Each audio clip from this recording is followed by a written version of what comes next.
आजकल ये बातें चल रही हैं कि क्या भूटान सिक्किम की तरह भारत का हिस्सा बन सकता है, और अगर बन सकता है तो क्या प्रोसेस चल रहा है, और अगर नहीं बना है अभी तक तो क्यों नहीं बना है। पहला। दूसरा ये कि क्या सिक्किम पहले भारत का हिस्सा नहीं था, और अगर भारत का हिस्सा बना तो किन शर्तों पे बना, किस तरह से बना। तो इन सब बातों को जानने से पहले ये जानिए, आज कई सारी बातें मुझे लिंक अप करनी है क्षेत्र की। तो सबसे पहले ये जानिए कि चाइना का एक शासक रहा है जो कम्युनिस्ट लीडर था, मैंने आपको पहले ही बताया था, जिसका नाम था माओ जेडोंग। माओ जेडोंग कुछ इस तरह से दिखाई देता था। ये एक्सपेंशनिस्ट पॉलिसी को मानता था, यानी विस्तारवाद की नीति को मानता था, और चाइना के क्षेत्र को बढ़ाना चाहता था। इसलिए इसने 1 पाम और 5 फिंगर्स की संकल्पना दी थी। 1 पाम यानी कि हथेली, और 5 फिंगर्स का क्या मतलब है? इसका मतलब है कि एक तो हमें पाम यानी कि ये पूरा तिब्बत चाहिए, पहला, ये हथेली हो गई। और 5 फिंगर मतलब लद्दाख चाहिए, नेपाल चाहिए, सिक्किम चाहिए, भूटान चाहिए, अरुणाचल चाहिए। ये इसकी नीति थी। अब ये नीति बहुत पहले बता चुका है। 1947 में जब भारत आजाद हुआ और नेहरू जी हमारे प्रधानमंत्री बने, तो नेहरू जी की स्टार्टिंग से ऐसी पॉलिसीज रही हैं जिससे चाइना को फायदा हो, और भारत को चाहे फायदा हो चाहे ना हो, उन्हें मतलब नहीं है। फॉर एग्जाम्पल 1959 में या उससे थोड़ा पहले, जब चाइना ने तिब्बत पर कब्जा कर लिया इलीगल तरीके से, तब दुनिया में किसी देश ने उसे मान्यता दी हो या ना दी हो, नेहरू जी ने मान्यता दे दी कि कोई बात नहीं, कर लिया, हम एक्सेप्ट करते हैं। मैं आपको आने वाले चैप्टर से बताऊंगा कि चाइना और ताइवान, ताइवान अपने आप को चाइना कहता है, वो रिपब्लिक ऑफ चाइना है, और जो चाइना आज आपको दिख रहा है ये पीपल्स रिपब्लिक ऑफ चाइना है। तो ताइवान ये कहता था कि हम रियल चाइना है, ये फेक चाइना है, ये फेक चाइना है, हम रियल चाइना है। और दुनिया भी मानती थी, दुनिया भी मानती थी कि ताइवान रियल चाइना है, ये नहीं है। लेकिन हमारे नेहरू जी कहते थे कि हम रियल चाइना इसे मानते हैं। ऐसा रहा स्टार्टिंग में। उसी प्रकार से जब यूएनएससी में परमानेंट सीट देनी थी, वीटो पावर देनी थी, तो प्रस्ताव भारत के लिए आया था कि भारत को हम सीट देना चाहते हैं। तो नेहरू जी ने कहा कि हमें नहीं सीट चाहिए यूएनएससी में, आप एक काम कीजिए, चाइना को दे दीजिए, क्योंकि हिंदी चीनी भाई भाई। उसी प्रकार से 1962 में जब भारत पर चीन ने हमला किया, तो हमारी पूरी सेना ताकत से लड़ रही थी और हम चीन को हरा देते, लेकिन नेहरू जी ने एयरफोर्स का यूज नहीं होने दिया। ऐसे ही सिक्किम भी भारत में मिल रहा था। नेहरू जी ने कहा नहीं नहीं, ऐसे ही रहने दो, सिक्किम अगर मिलाने का प्रयास किया तो कहीं चाइना नाराज ना हो जाए। ऐसे ही भूटान भी चाहता था। नेहरू जी ने कहा अरे रहने दो, चाइना नाराज हो जाएगा। हालांकि भूटान उतनी ज्यादा जोर से नहीं चाहता था जितना सिक्किम चाह रहा था, लेकिन नेहरू जी वैसे भी नहीं उसको होने देते, जैसे उन्होंने सिक्किम को नहीं होने दिया। एक चाइना को खुश करने के लिए हमने न जाने कितने प्रस्तावों को ठुकरा दिया, साथ में अपना अक्साई चीन गवा दिया, बात अलग है। बाद में इंदिरा गांधी आई तो उनके प्रयासों से भारत का क्षेत्रफल बढ़ा, पाकिस्तान टूटा, वो अब अलग बात है। लेकिन नेहरू जी आखिर क्यों 1964 तक ऐसी पॉलिसीज अपनाते रहे जिससे चाइना को ही फायदा होता रहा, समझ से परे है। बहरहाल पूरी व्यवस्था क्या है ये जानिए। हम कल डिस्कस कर रहे थे कि जो भूटान है, भूटान बड़ा शांति प्रिय देश है, और भूटान किसी से लड़ाई झगड़ा चाहता नहीं है, और ये बड़ा जो है हैप्पीनेस में मानता है, वगैरह वगैरह वगैरह। लेकिन हमेशा से ऐसा रहा था नहीं है। हर आदमी जो आज शांत दिखाई दे रहा है, उसने जरूर कभी ना कभी, जी हाँ, या तो गुंडागिर्दी की होगी या ऐसे जख्म खाए होंगे, तब जाके वो इस वैराग्य को प्राप्त हुआ है। तो ऐसे ही जापान के साथ है। अभी जब कोल्ड वॉर कराऊंगा तो आपको पता चलेगा, कोल्ड वॉर से पहले वर्ल्ड वॉर 2 खत्म हुआ था। उस वक्त जापान इतना शक्तिशाली था कि यूएसएसआर, चाइना, कोरिया सबको दबा के रखा हुआ था, वियतनाम सब पे कब्जा था उसका। सब डरते थे जापान से। और फिर जापान ने जब पाया कि यार लड़ाई झगड़े में कुछ नहीं रखा, यार क्या जिंदगी है, तो उसने ऐसी लड़ाई झगड़ा छोड़ा कि आज उसके पास अपनी फौज भी नहीं है। जापान को अमेरिका ने गारंटी दे रखी है कि कल को तुम पे कोई हमला होगा तो हम तुम्हें बचाने आएंगे। गारंटी भी किसने दी है? अब अमेरिका के ट्रंप ने 1 महीने पहले पता है क्या कहा? एक महीने से भी कम समय हुआ है। अमेरिका के ट्रंप ने 1 महीने से भी कम समय पहले एक कागज को पढ़ते हुए कहा, ये जापान को बचाने की जिम्मेदारी हमें ले रखी है, हम ये सब जिम्मेदारियां क्यों ले रहे हैं, इसके बारे में सोचेंगे। ऐसे बोल दिया। और जैसे जापान ने सुना, जापान कहता है भाई साहब मर जाएंगे, ऐसा मत करो। कोई पता नहीं कल को ट्रंप ये बोल दे कि हम जापान को बचाने की कोई जिम्मेदारी नहीं लेते, और अगर यूएसए ने ऐसा बोल दिया तो जापान कहीं का नहीं रहेगा। तो बहरहाल जापान एक जमाने में ऐसा था, और आज जापान खुशहाली में मानता है। जापान के जितने भी बुजुर्ग हैं वो काफी खुश हैं। उनसे जब पूछा गया कि आपकी जिंदगी की खुशी का क्या सीक्रेट है, तो उन्होंने काफी कुछ चीजें बताई। उसी पर एक किताब लिखी गई है, इकिगाई, वो कभी पढ़ना आप, ठीक है ना।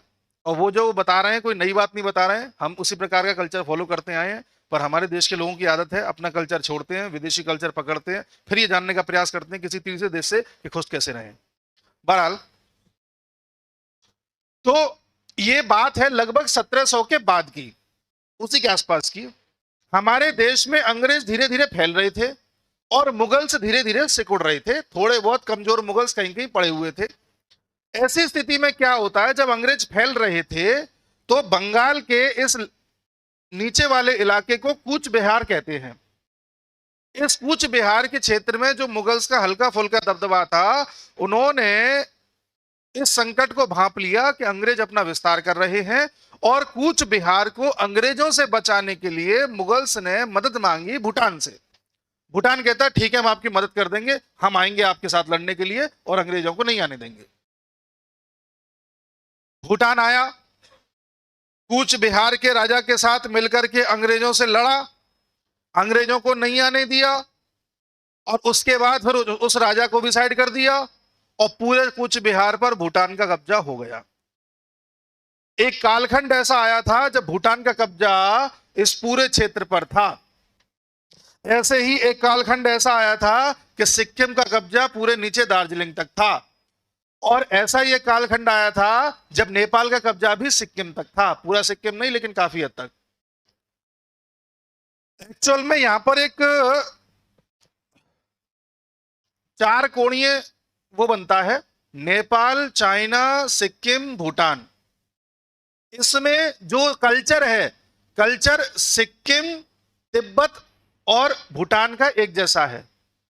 सिक्किम, तिब्बत, भूटान का कल्चर लगभग एक जैसा है, और नेपाल का कल्चर लगभग एक जैसा है। तो 1700 से पहले नेपाल ने एक बार सिक्किम पर अटैक कर दिया था, और उस अटैक में नेपाल ने सिक्किम के एक बड़े क्षेत्र पर कब्जा कर लिया था। यानी सिक्किम लंबे समय तक नेपाल के कब्जे में रहा है, और नेपाल के कब्जे में रहने के कारण आज भी आप देखोगे सिक्किम में जो ज्यादातर लोग रह रहे हैं उनका पूर्वज नेपाली है। सिक्किम का कल्चर नो डाउट तिब्बत से, भूटान से मैच करता है, लेकिन आज जो पॉपुलेशन वहां पर है वो ज्यादातर नेपालीज की है। क्यों है? क्योंकि नेपालियों ने सिक्किम पर कब्जा कर लिया था एक टाइम पर। इसलिए सिक्किम को यह पता था कि हमारा पर जो कब्जा हो रखा है ये हमारे को नष्ट कर देगा। सिक्किम ने अंग्रेजों से मदद मांगी थी कि कैसे भी नेपाल को हमारे यहां से बाहर करो। तब अंग्रेजों ने नेपाल से युद्ध लड़ा था, और नेपाल से युद्ध करने के बाद आपको पता है ट्रीटी ऑफ सिगौली हुई है, जो हमने कल डिस्कस करा। काली नदी को बॉर्डर बताया गया, फिर उधर गंडक को बताया गया, सारी चीजें। और उधर फिर नेपाल को जब अंग्रेजों ने हराया तो इधर से उत्तराखंड का पोर्शन लिया, उधर से सिक्किम को आजाद कराया, ये सारी चीजें हुई। तो सिक्किम उलझा हुआ है नेपाल में, हमारा ये कूच बिहार परेशान है भूटान से। अंग्रेज डेली कूच बिहार पर नजर डाल रहे हैं कि कैसे इसे भूटान से बचाएं, भूटान से कैसे इसे दूर करें। भूटान से बातचीतें चल रही हैं। अंततः जब अंग्रेजों ने भूटान से काफी बातचीतें कर ली तो उसके बाद एक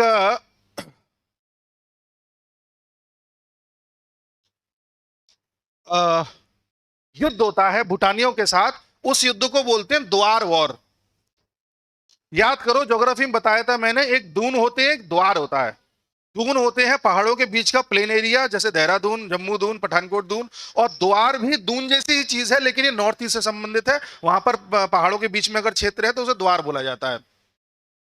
तो ये द्वार का जो क्षेत्र है ये थोड़ा बहुत भूटान के पास भी था, थोड़ा बहुत भारत के पास भी था। यहां इस क्षेत्र को लेकर के जो वॉर हुआ था इसे द्वार वॉर बोलते हैं। तो भूटान को ये डर था कहीं ऐसा ना हो कि ये अंग्रेज कहीं हमसे बातचीत करते करते, हमको धमकाते धमकाते किसी दिन वॉर लॉन्च कर दें और हमारे भूटान तक ही चलते चले आए, भूटान का एक क्षेत्र कब्जा लें। इसलिए भूटान थोड़ा सा एग्रेसिव रहता था, और इस एग्रेशन के कारण अंग्रेज और भूटान में अंततः लड़ाई हो ही गई, और उस लड़ाई को बोला गया द्वार वॉर। यह हुआ था 1864 से लेकर के 1865 तक, और 1774 के बाद ये अगली लड़ाई थी जो हुई थी। 1774 में क्यों हुआ था? क्योंकि वो आपको मैंने बताया था मुगल्स के साथ मिलकर के इन्होंने अंग्रेजों से लड़ा था भूटान ने, ताकि कूच बिहार के क्षेत्र को अंग्रेजों से मुक्त कराया जा सके।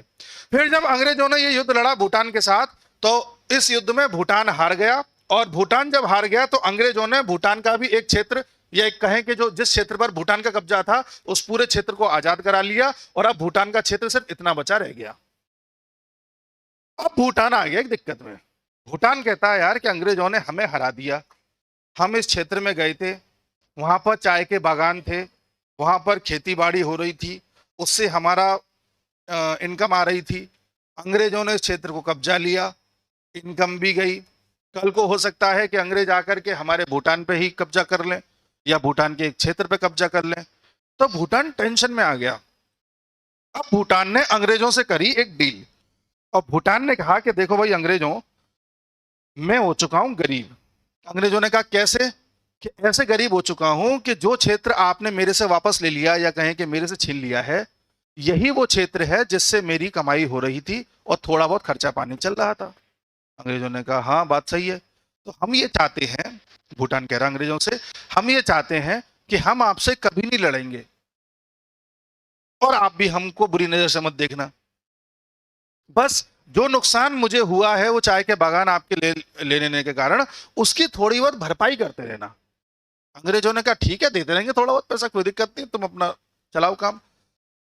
अब अंग्रेजों ने भूटान को बुरी नजरों से देखना थोड़ा रोक दिया कुछ समय के लिए।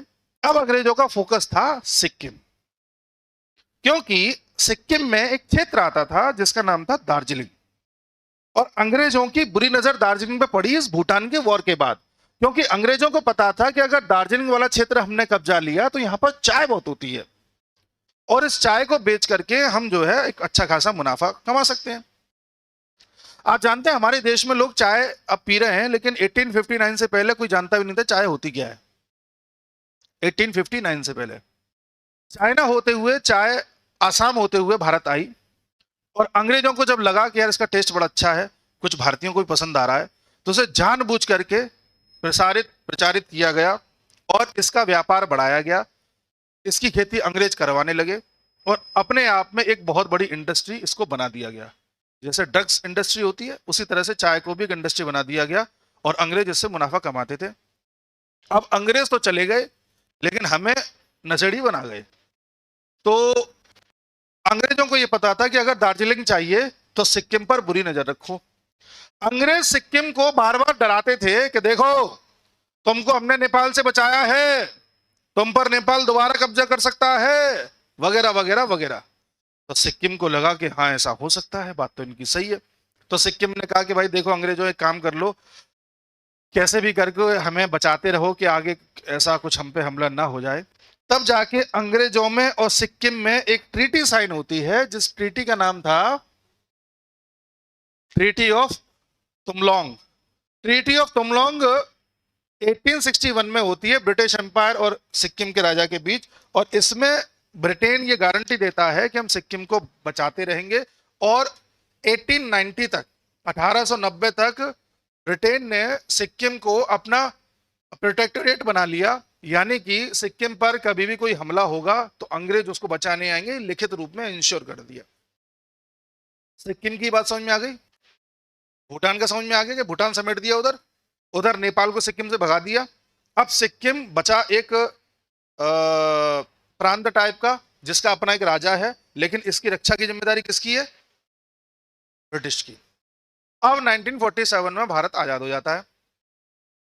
जब भारत आजाद हुआ तो सरदार वल्लभ भाई पटेल 550 से भी अधिक रियासतों को एक करने में लगे हुए थे। सरदार वल्लभ भाई पटेल ने नेहरू जी से कहा कि नेहरू जी, अब मैं सिक्किम को भी भारत में पूरी तरह से मिला लेना चाहता हूं। मैं नहीं चाहता कि वो आधा अधूरा सा मिला रहे। प्रोटेक्टोरेट क्या होता है। तो नेहरू जी ने अ, सरदार वल्लभ भाई पटेल को यह कह के रोक दिया कि नहीं नहीं, तुम सिक्किम को मत छेड़ो, क्योंकि सिक्किम को अगर छेड़ दिया तो चाइना नाराज हो जाएगा। ऑन रिटन एविडेंसेस हैं कि एक टाइम था ग्वादर पोर्ट भारत में आना चाहता था, नेहरू जी ने मना कर दिया। बलूचिस्तान भारत का सेमी स्टेट बनना चाहता था, नेहरू जी ने मना कर दिया। जैसे आज भूटान और भारत में संबंध है कि भूटान की कुछ चीजें भारत संभालता है, ऐसे ही नेपाल चाहता था, नेहरू जी ने मना कर दिया। सिक्किम को सरदार जी अपने मिलाना चाहते थे, नेहरू जी ने मना कर दिया। उसी प्रकार से तिब्बत पर जबरदस्ती चाइना ने आक्रमण कर लिया, जो एक बफर जोन था भारत चीन के बीच में, नेहरू जी ने स्वीकार लिया। और अंततः चाइना ने अक्साई चीन पर कब्जा कर लिया, नेहरू जी ने जाने दिया। और कच्छतीवू आइलैंड पर भी सहमति जता दी कि हाँ, श्रीलंका तुम ले जाओ, कोई दिक्कत नहीं है। अब जो कार्य इन्होंने किए, इनकी बेटी अच्छी निकली। मैं कुर्सी को देख के मुस्कुरा रहा हूं, टेंशन मत। और उनकी बेटी ने भारत के क्षेत्रफल को कम करने के बजाय बढ़ाने का प्रयास किया, और उनकी बेटी की सीधी नजर पड़ी सिक्किम पर। हुआ ये 1950 में, पहले ब्रिटेन में, ब्रिटिश इंडिया में, और Nehru what is this Sikkim के बीच में संधि थी कि हम तुम्हें बचाने आएंगे। अब जब अंग्रेज यहां से चले गए तो संधि वापस हुई भारत और सिक्किम के बीच में 1950 में, कि हम तुम्हें ऐसे ही बचाते रहेंगे, नो डाउट। अब जब ये संधि हुई तो सिक्किम का अपना एक फ्लैग था, अपना एक व्यवस्था थी, सिक्किम का अपना एक राजा था, और राजा राज्य को चलाने के लिए एक सरकार टाइप की चुन देता था जो राज्य चलाती रहती थी। डिफेंस, फॉरेन अफेयर्स और कॉमर्स भारत के अधीन था, जैसे भूटान का था, और मामला चल रहा था। नेहरू जी भी सिक्किम जाते थे, वहां के राजा से मुलाकात करते थे, और वहां के राजा भी दुनिया में जब जाते थे तो सिक्किम को ऐसे प्रोजेक्ट करते थे जैसे सिक्किम अलग देश है, भारत अलग देश है, और भारत सिक्किम का सिर्फ सपोर्टर है, सेम वैसे जैसे भूटान और भारत है। ये सिक्किम के राजा थे ताशी नामग्याल, ये उनका नाम है। और ये काफी ज्यादा नेहरू के प्रशंसक थे और नेहरू जी को बड़ा अपना मानते थे, क्योंकि नेहरू जी ने कभी भी इन पर बुरी दृष्टि नहीं डाली। इनका देहांत हो जाता है 1963 में। कब निकल लिए? 1963 में। देखो, प्रेम हो तो ऐसा हो। 1963 में ये निकल लिए और 1964 में ये निकल लिए, ठीक है। अब जब ये निकल लिए तो इनका जो बेटा था, ये इसका नाम है पालदेन थोंदूप। ये बना वहां का राजा। ध्यान से सुनना, खेल यहीं से शुरू होगा। इनके बाद इनका लड़का बनता है सिक्किम का राजा। इसकी ऑलरेडी एक शादी हो रखी थी किसी तिब्बतन से, लेकिन इसको हो गया इश्क। इसलिए कहा जाता है कि कभी किसी एम पर अगर टारगेटेड हो तो इश्क ना करो, वरना वही हाल होगा जो इसका हुआ था। अब ये पड़ गया गलत चक्करों में, और ये जो मैडम है होप कुक, होप यानी आशा और कुक यानी खाना बनाएगी, ऐसा लगता है कि ये आ गई तो सुबह नाश्ता बढ़िया मिलेगा, दोपहर में खाना बढ़िया मिलेगा, आहा, और नाम ही ऐसा रखा। तो इन्होंने इस अमेरिकन लड़की से शादी कर ली, और ये अमेरिकन लड़की कोई और नहीं थी, CIA की एजेंट थी।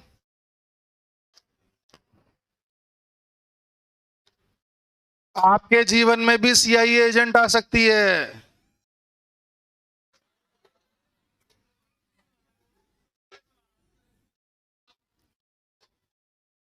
इसलिए कभी कोई आपसे बात करे, मुस्कुरा के करे या कभी ऐसे कर दे कोई, तो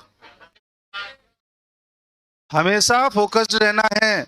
इसलिए बड़े बड़े साइंटिस्ट लोगों को बोला जाता है कि कभी भाई किसी के चक्कर में ना रहो।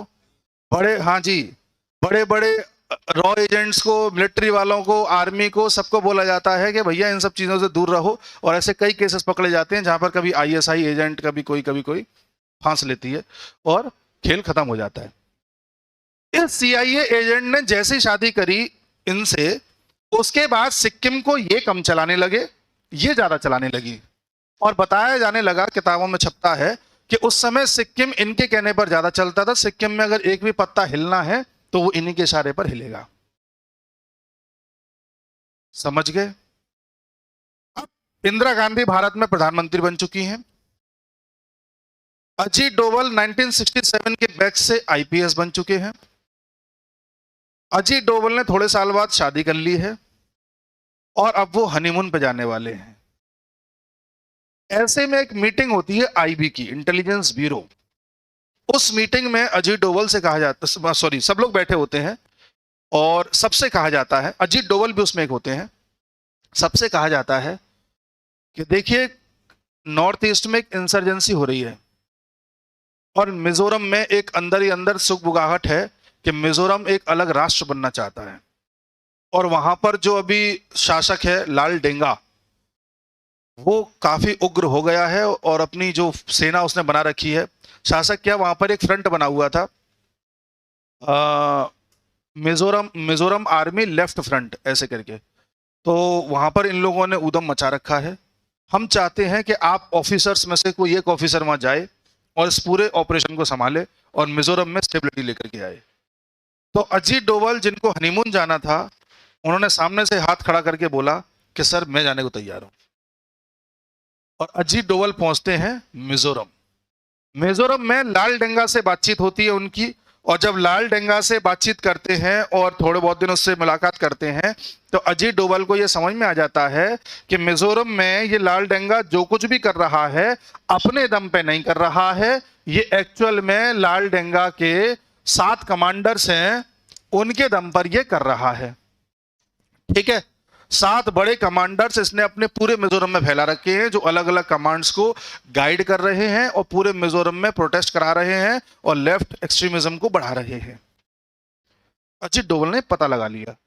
अब अजीत डोभाल का अगला टारगेट था कि इन दुश्मनों में सेंध लगाना और इस दुश्मन को पूरी तरह से 2 फाड़ में तोड़ देना।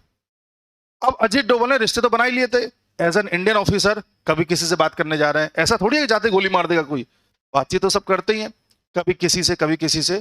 तो एक एक करके इन 7 से बातचीत करी और लंबे समय तक बातचीत करी। पता चला 3-4 दिन तक लगातार खाने पे बुला रहे हैं इसको, कभी खुद जा रहे हैं। और इतना ज्यादा फ्रेंडली नेचर कर लिया कि ये लोग अजीत डोभाल को खुद बुलाने लगे और अपनी वाइफ से अजीत डोभाल के लिए कभी नॉनवेज बनवा रहे हैं, कभी वो सब लोग मिलकर के शाम को शराब पी रहे हैं और ऐसी बातचीतें हो रही हैं जैसे इट्स जस्ट नॉर्मल। करते करते अजीत डोभाल ने 7 से सारी चीजें पूछी कि तुम्हारा क्या इतिहास है, तुम क्या चाह रहे हो, कैसे ऑपरेट करते हो, क्या है क्या नहीं है। और धीरे धीरे सबसे बातचीत करके सबको ये विश्वास दिलाया, एक एक करके, इकट्ठा किसी से नहीं, एक एक करके बातचीत करी, उसको विश्वास दिलाया क्या तुम कहां इस मारकाट में लगे हुए हो यार। किसी दिन इंडियन आर्मी कोई ऑपरेशन चला देगी, मारकाट हो जाएगी, कुछ दिन हल्ला रहेगा, फिर सब शांत हो जाएगा, उसमें तुम्हें कुछ मिलेगा नहीं। तो उन्होंने कहा यार फिर क्या करें। तो अजीत डोभाल ने कहा कि तुम्हें जो चाहिए वो मैं तुम्हें दिलवा दूंगा। तुम कहो तो मिनिस्ट्री दिलवा दूं, तुम कहो तो तुम्हारे दोस्तों के लिए यहाँ पर बढ़िया इंतजाम करवा दूं, तुम कहो तो तुम्हें यहाँ पर प्रॉपर्टी दिलवा दूं, कुछ पैसे दिलवा दूं, कुछ राइट्स स्पेशल चाहिए तो दिलवा दूं, बताओ क्या चाहिए यार। पर जिस तरीके से कर रहे हो उसमें सिर्फ मौत है। ऐसे करके कन्विंस कर दिया कि तुम्हें जो चाहिए मैं तुम्हें देने को तैयार हूं, तुम बस इस रास्ते को छोड़ो।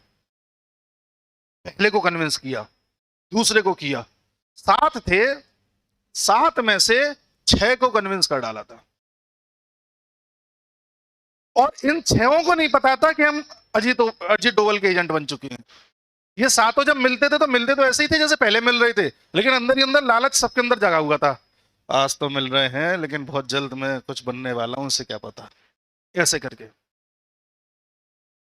जब सात में से 6 लोग इनके साथ हो गए, तब अजीत डोभाल में एक अलग कॉन्फिडेंस आ गया और तब लालडंगा से मिलने गए अकेले में कि देख भाई, तू ये ऑपरेशन यहाँ चला रहा है, ये ज्यादा चलना नहीं है, क्योंकि तुम्हारी जड़ें कमजोर हो चुकी हैं और कोई तुम्हें साथ नहीं मिलेगा, तुम अकेले रह जाओगे, इसलिए तुम सरेंडर कर दो, समझो बात को। लालडंगा ने कहा अरे हाँ, तुम्हारे कहने से सरेंडर करूंगा मैं, तुम कौन हो तो ये बताने वाले कि मेरी पकड़ नहीं है क्या नहीं है, देखो मैं भी कमांडर्स को बुलवाता हूँ। अजीत डोभाल ने कहा ठीक है, आप करके देख लो। जैसे उसने सबको बुला करके पूरा सबसे एक तरीके से वो मांगा, कंसेंसस मांगा, तो उसे पता चला कि उसकी टीम में 2 फाड़ हो चुकी है। वहीं से लालडंगा समझ गया कि अजीत डोभाल कोई आम आदमी नहीं है, आम ऑफिसर नहीं है, ये बहुत बड़ा खिलाड़ी है। इसने अंदर ही अंदर पूरे मिजोरम में सेंध लगा दी और मुझे न्यूट्रलाइज कर दिया। वहां उसने सरेंडर किया और मिजोरम में एक तरीके से शांति आई और फिर वो पूरी तरह से भारत का स्टेट बना। मिजोरम में अजीत डोभाल ने ऑपरेशन खत्म किया ही था, उनसे कहा गया कि सीधे सिक्किम पहुंचो। 1973 आ गया है, ठीक है साहब, सिक्किम पहुंच रहे हैं। सिक्किम जैसे ही पहुंचे तो सिक्किम में 1973 में यह पाया गया कि 1973 में सिक्किम में एक बड़ा अनरेस्ट हो चुका है और यह अनरेस्ट राजा के खिलाफ हुआ है। इस अनरेस्ट को अब तुम्हें बढ़ाना है कैसे भी करके, यानी कि लोगों में गुस्सा है और लोग विद्रोह कर रहे हैं किसी न किसी तरीके से राजा के विरुद्ध, तुम्हें बस इसे हवा देनी है। अजीत डोभाल ने कहा ठीक है, आई एम रेडी। अब अजीत डोभाल सिक्किम गए और सिक्किम में जाकर के ये पता लगाया कि ये अनरेस्ट है क्या, पूरी कहानी क्या है क्या नहीं है। तो ये पाया गया कि वहां के लोग राजा के फैसलों से और वो जो राजा सीआईए का पक्ष का हो चुका है उस बात से बड़े दुखी हैं और लोग चाहते हैं कि सिक्किम को अब थोड़ा स्टेबिलिटी लाई जाए और यहाँ पर एडमिनिस्ट्रेटिव सिस्टम बदला जाए। पकड़ ली इन्होंने बात, और जैसे इन्होंने बात पकड़ी तो उन्होंने फिर ये देखा कि ऐसी कौन सी पार्टी है, ऐसा कौन सा गुट है जो राजा के खिलाफ चुनाव लड़ सकता है या राजा के अगेंस्ट में बात कर सकता है। तो वहां पर एक पार्टी बनी हुई थी, सिक्किम नेशनल कांग्रेस पार्टी। अजीत डोभाल ने सिक्किम नेशनल कांग्रेस पार्टी के सभी लीडर से बात करी कि आओ एक एक करके। इनका फॉर्मूला देखो एक ही है, वो है करेज। इस इंसान के पास, इस इंसान को पढ़ने के बाद या इस इंसान को जानने के बाद यह पता चलता है, जानता हूं 1% भी नहीं पाए हैं, पर जितना भी हल्का फुल्का पता चलता है उससे ही पता चलता है इस दुनिया में सबसे ताकतवर अगर कोई चीज है तो वो है दिमाग। अगर आप दिमाग का सही उपयोग करना जानते हो तो आप इस दुनिया के राजा भी बन सकते हो, और दिमाग का आपने जरा सा भी गलत उपयोग कर दिया तो आत्महत्या भी कर सकते हो। दिमाग में आने वाले थॉट्स आपको जिंदगी भर एक लेबर भी बनाए रख सकते हैं जो सुबह जाती है शाम को लौटाती है थोड़े पैसे में, और दिमाग में आया हुआ एक थॉट आपको दुनिया का शासक भी बना सकती है, व्लादिमीर पुतिन भी बना सकती है, ट्रंप भी बना सकती है, कुछ भी बना सकती है। अजीत डोभाल को कुछ हो ना हो इस बात पर बड़ा कॉन्फिडेंस था कि मैं यार कर लूंगा इस चीज को। तो दिमाग का जो सही एग्जाम्पल है वो अजीत डोभाल है, और दूसरा इन्हें यह पता है कि दुश्मन कितना भी बड़ा क्यों ना हो, इनके सामने ये राजा लोग आ चुके। उधर नॉर्थ ईस्ट में लालडंगा आ गया, उधर पाकिस्तान में ऑपरेशन चलाया 6 साल रह करके आए, उधर अमृतसर में गोल्डन टेंपल में ऑपरेशन चला रहे थे तो पकड़े गए थे, खुद को आईएसआई का एजेंट बता दिया। इस लेवल का डेयर, इस लेवल का करेज वही आदमी रख सकता है जिसे अपने मन पर, अपनी बुद्धि पर भरोसा हो। और इसीलिए जब ये सिक्किम गए तो सिक्किम में जाकर के इन्होंने इन सभी नेताओं से, जितने भी प्रमुख नेता थे, सबसे बातचीत करना स्टार्ट किया और सबसे कहा कि ठीक है तुम लोग एक काम करो, 1974 में सिक्किम में चुनाव होने हैं, जैसा कि राजा हमेशा कराता है चुनाव ताकि एडमिनिस्ट्रेशन चलता रहे। 1974 में चुनाव होने हैं, तुम इन चुनावों को दमदारी से लड़ो, तुम्हें जितवाने की जिम्मेदारी मेरी है। अब जरा सा सिक्किम में कौन सा मैनेज करने में दिक्कत आ रही है। Government of India, Indira Gandhi ने साफ साफ कह रखा था कि सिक्किम मुझे पूरी तरह से भारत में चाहिए, ये आधा अधूरा स्टेट और आधे सब्जेक्ट उनके पास, ये सब नहीं चाहिए। अजीत डोभाल ने कहा ठीक है, डन। अब इस पार्टी को कैसे मजबूत करना है, कहां से फंड जुटाने हैं, कहां पर लूप होल्स हैं उनको फिल करना है, कैसे लोगों को भड़काना है, वो ये जाने और इनकी रॉ जाने। लेकिन हाँ, ऐसा हुआ कि जब 1974 में चुनाव हुए तो ये कांग्रेस जो है जीत गई, और जैसे ही कांग्रेस जीती इन्होंने तुरंत बोला सिक्किम के राजा से कि देखो हमें सिक्किम को ऐसा आधा अधूरा नहीं बनाना, हम चाहते हैं सिक्किम का पूर्णतः विकास हो। सिक्किम को क्या मिलिट्री का ही सहारा थोड़ी चाहिए कि हम खतरे में ही हैं और भारत बचाता रहेगा। हमें आगे की एम्बिशंस भी देखनी है, अपने युवाओं को आगे भी बढ़ाना है, सारी चीजें हैं। तो हम चाहते हैं कि हम भारत के साथ एक एग्रीमेंट कर लें और भारत के साथ पूर्णतः राज्य बन जाएं। अब भारत के साथ उस समय पूर्ण राज्य बनना बड़ा मुश्किल था, क्योंकि हमारा कॉन्स्टिट्यूशन ये कहता था, आर्टिकल 1, 2, 3, 4, कि हम केवल उसी टेरिटरी को अंदर ले सकते हैं जो शासक मुक्त हो। यहां पर तो शासक राजा है, राजा तैयार ही नहीं है, तो कैसे ले लोगे? तो हमने क्या किया, अपने कॉन्स्टिट्यूशन में बदलाव किया और आर्टिकल 2A लेकर के आए, अमेंड करके। इंदिरा गांधी ने किया, फटाफट करो इसको, 2A लेकर के आए और उसके बाद सिक्किम को हमने अपना अधूरा राज्य मान लिया, कि हमने कहा ये हमारा राज्य जरूर है पर अभी भी इसमें एक राजा है। पहले क्या था, इसके सब्जेक्ट थे हमारे पास, अभी हमारा आधा राज्य हो चुका है, पूरा नहीं हुआ अभी भी। अब जब 1974 में इलेक्शन के बाद वहां की इस कांग्रेस पार्टी ने इस प्रकार का एग्रीमेंट भारत से कर लिया, तो वहां पर राजा ने अपना विद्रोह करना स्टार्ट किया। कांग्रेस ने कहा ठीक है राजा जी, अगर आपको लगता है कि हमने गलत किया है और आपको लगता है कि हम भारत के इशारे पे काम कर रहे हैं, तो आप जनता से वोटिंग करा लो, क्योंकि बिना जनमत संग्रह के हम किसी को शामिल नहीं करेंगे। 1975 में वहां पर जनमत संग्रह होता है, 1975 में जनमत संग्रह होता है, और आप जान करके हैरान होंगे, इस वोटिंग में करीब करीब 90% सिक्किम की जनता ने बोला कि हमें भारत का पार्ट बनना है। और इससे पहले ये वोटिंग होती, CIA की एजेंट सिक्किम से भाग चुकी थी, वो होप कुक, वो भाग चुकी थी। और जब ये वोटिंग हुई और जनता ने कह दिया कि सिक्किम में मिलना है, तुरंत हमने अपने यहां पर आर्टिकल 368 के तहत सिक्किम को भारत में मिलवाया और आर्टिकल 2A जो मैं अमेंड करके लाए थे उसे हटा दिया, और सिक्किम शायद जून या जुलाई 1975 में भारत का पूर्ण राज्य बन गया। ये पूरी अच्छा, ये कहानी भूटान के साथ भी लागू हो सकती थी, पर भूटान, हो सकता है इंदिरा गांधी जिंदा रहती तो अगला टारगेट भूटान होता। अब इंदिरा गांधी के सामने चैलेंजेस भी तो बहुत थे, उधर बांग्लादेश बनाया नया नया, इधर पाकिस्तान का कुछ पता नहीं, इधर न्यूक्लियर टेस्ट करना है, इधर सिक्किम मिलवा लिया है, इधर कुछ राज्य हमारे कुछ स्टेट्स बनते जा रहे थे धीरे धीरे, आपको पता है हिमाचल बना, हरियाणा तो उसके नाम पे बन गया था, हिमाचल बना, फिर बाद में अन्य स्टेट्स बनते रहे, स्टेट्स पर स्टेट्स बनते जा रहे हैं, उधर खालिस्तान बढ़ता जा रहा है, इधर कश्मीर में कुछ ना कुछ होता जा रहा है, उधर US धमकी देता जा रहा है, तमाम चैलेंजेस थे। भारत में फिर इमरजेंसी उन्होंने लगा दी, भारत में अंदर ही अंदर विद्रोह हो रहा है, तो चीजें होते होते होती हैं। हो सकता है वो भूटान को भी करती, हो सकता है ना भी करती, लेकिन भूटान को अपने में मिलाने का या भूटान को सिक्किम जैसी स्थिति पैदा करने का सबसे अच्छा मौका था 1947, जब नेहरू जी ने कह दिया कि हमें भूटान को अपने में नहीं मिलाना, क्या करना है छोड़ो। और भूटान के वो राजा जिन्होंने अंग्रेजों के साथ, ब्रिटिश इंडिया के साथ संधि करी थी और ये कहा था कि आप कभी भी हमारी धरती पर दखलंदाजी नहीं करोगे और हमसे कभी भी ये नहीं कहोगे कि हम तुम्हारे में शामिल हो जाए या ना हो जाए, इस प्रकार की जो संधि करी थी वो वांगचुक थे, पूरा नाम मुझे याद नहीं है, वही वांगचुक राजा की लीनियज है जो अभी तक चलती चली आ रही है, और अभी भी जो भूटान का राजा है उसका सरनेम वांगचुक है, वो उन्हीं का लीनियज है। वो आज भी यही कहते हैं कि हमने तो ब्रिटिश इंडिया से संधि करी थी कि हम अपना स्वतंत्र राष्ट्र रहेंगे, तो हम तुम में क्यों मिले, ऐसा अभी तक कहते आए पिछले कुछ वर्षों तक।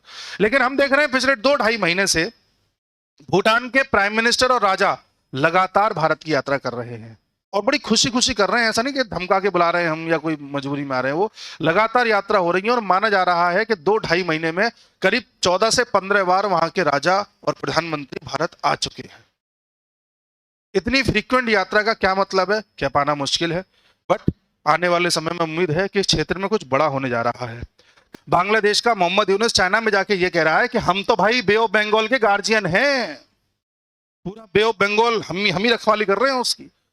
वहां जाके क्या आया, कह रहे चाइना तुम ये नॉर्थ ईस्ट पर ज्यादा ध्यान मत दो, ये किसी मतलब का नहीं है। जब किसी मतलब का ये नहीं है और तुम ही गार्जियन हो तो कब कर लो फिर, क्या दिक्कत है। और एक चीज और बता दूं, चाइना में जाकर के चाइना से बोल के आया है कि चाइना तीसरा प्रोजेक्ट को तो संभालो ही संभालो, और यहां पर एक हवाई पट्टी भी बना लो अपने लिए, कोई दिक्कत नहीं है।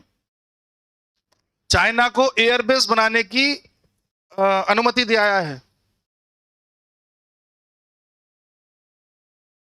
यानी कि ये बांग्लादेश जो कार्य कर रहा है उससे बांग्लादेश हवाई पट्टी तो नहीं बना पाएगा, पर आने वाले समय में कहीं ऐसा ना हो कि जो ये क्षेत्र है चिट्टागांव वाला ये उसके हाथ से निकल जाए और इधर जो ये वाला क्षेत्र है ये इसके हाथ से निकल जाए और हमारा सिलीगुड़ी कॉरिडोर चौड़ा हो जाए। इसके चांसेस हैं, खबरें बता रही है। हालांकि चाइना यहां पर पट्टी नहीं बनाएगा। उसका कारण है कि चाइना ने बांग्लादेश के मोहम्मद यूनुस को अपने यहां बुलवाया जब था 4-5 दिन पहले, तो मोहम्मद यूनुस कोई बांग्लादेश के विमान में बैठ के नहीं गया था, ये चाइना के विमान में बैठ के गया था। यानी कि चाइना ने खुद इसे बुलवाया था कि यहां आओ, और चाइना ने खुद इससे कहा था कि तुम ऐसा बोलना कि चाइना तुम यहां आ जाओ और चाइना यहां पर एयरबेस बना लो। क्योंकि चाइना जैसे जैसे भारत के पड़ोस में अपनी पकड़ खोता जा रहा है, चाहे पाकिस्तान का सीपैक हो, चाहे नेपाल हो, नेपाल में भी हिंदू राष्ट्र बनने की मांग उठ चुकी है, चाहे श्रीलंका हो, श्रीलंका ने भारत से संधि कर ली है, भारत के प्रधानमंत्री को हाईएस्ट सिविलियन अवार्ड दे दिया है, चाहे मालदीव हो जो पहले भारत के अगेंस्ट था अब भारत के चरणों में झुका हुआ है, चाहे म्यांमार हो जिसके लोग आकर के खुद भारत में कह रहे हैं कि हम एक होना चाहते हैं, चाहे बांग्लादेश हो जो अब पूरी तरह से अंदर अंदर हिला हुआ है कि पता नहीं कब क्या हो जाए। ऐसी स्थिति में जब चाइना को यह दिख रहा है कि मैं भारत के हर जगह से पड़ोस से अपने आप को कमजोर करता जा रहा हूं, तो अपनी हेकड़ी दिखाने के लिए वो जानबूझ करके ये एक शिगुफा छोड़ रहा है कि देखो मैं बांग्लादेश में क्या करने जा रहा हूं। करेगा कुछ नहीं। आप खुद देखिए 6-8 महीने पहले, 6-8 महीने पहले की बात है, नहीं और पहले की बात है, 2024 के स्टार्टिंग में जो मालदीव का मोहम्मद मुइज्जू है भारत के कितना विरोध में था, बाद में कहता है भारत से कि अरे आप तो हमारे बहुत अच्छे मित्र हैं, हमें लोन दे दो थोड़ा सा। म्यांमार जिससे हमारा कोई संबंध नहीं हो पा रहा था बहुत दिनों से, म्यांमार की चिन समुदाय किस प्रकार से मिजोरम के सीएम से आके मिलके गई, मैंने आपको उस दिन दिखाया था। नेपाल में हिंदू राष्ट्र की मांग उठ रही है और वहां के राजा को दोबारा से लाना चाह रहे हैं जो भारत के लिए फेवरेबल है, वो आप सबके सामने है। पाकिस्तान की क्या गत हो चुकी है वो आपके सामने है। तो आपको इतना, और श्रीलंका में किस तरह से प्रधानमंत्री जाकर के अपने कोई जो है स्थापित कर आए हैं वहां, और श्रीलंका से कई ऐसे एग्रीमेंट कर आए है कि श्रीलंका कभी भी अपनी भूमि भारत के विरुद्ध यूज नहीं होने देगा। तो ये सारी चीजें बताती हैं कि भारत अपने पड़ोस में पकड़ बनाता जा रहा है और चाइना पकड़ खोता जा रहा है, और अमेरिका को तो इस वक्त मतलब नहीं है क्योंकि ट्रम्प चचाए हुए हैं। तो इन सब के बाद जब चाइना को पता चला कि यार मैं तो हर जगह से अगर पकड़ खो गया तो मेरा तो इन्फ्लुएंस खत्म हो जाएगा, तो चाइना ये बांग्लादेश में अपने आप को जबरदस्ती के काम करवा के सिर्फ एक हवा बना रहा है, होना कुछ नहीं है।